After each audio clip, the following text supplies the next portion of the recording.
Okay. Ito yung sinasabi ko na ano. Okay. Sa G3 ko siya sinusubukan ha. So ayaw nyo mag-home na maayos. Tignan nyo, may mga marks. No? Okay. Doon sa head mismo, makita nyo yun yung tumatama. Okay. So umiipit siya. No?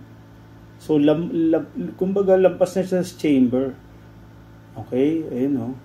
So nung una, ang akala ko, okay, umiipit is dahil buntis yung bala. Kasi yung mga una ko sinubukan, ito, for example, ito, ayan, no?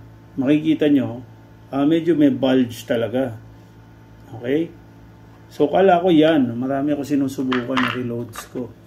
Pero yun, ito, hindi naman to, hindi naman to, ayan, no? Hindi naman, walang bulge yan, no? Pero ay pumasok. Okay? So, take note, lahat ng bala na to, pasok yan sa may, sa Glock. Okay? Ayan. So ibig sabihin, hindi, talagang ang, namimili siya, yung sa profile ng head. Okay? Kaya yan, may mga gas-gas, ayun, di ba? I hope nakikita niyo yung gas-gas na yun.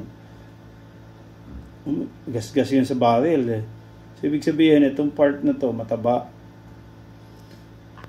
So, ay hanggat maaari, yung profile ng head, iwas tayo. Kaya yan, ganito, no? Teka, paano? Wala yung aking, para makita nyo lang, ko, ha? Sige. Ikakas ako. Yan. Paano ba? Hit ba? Yan. Dami hanger, no?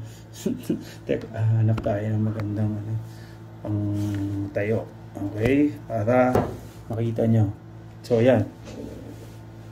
So, unin natin na sa yung magazine ko na ginagamit, na wala. Ito. Nakabit ko pala. Okay? So, kaya nangyayari, tignan nyo, ha?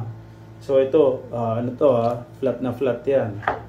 So, pagka ginamit ko siya, ayun, hindi nag-go home.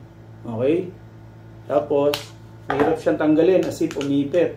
So, normally, ang cause niyan, yung bulge. Pero ito, hindi. No? Okay? So, ang cause nito ay dun sa head. Ayun, mas kita na siya ngayon ulit. Okay? So, yun, no? Iano ko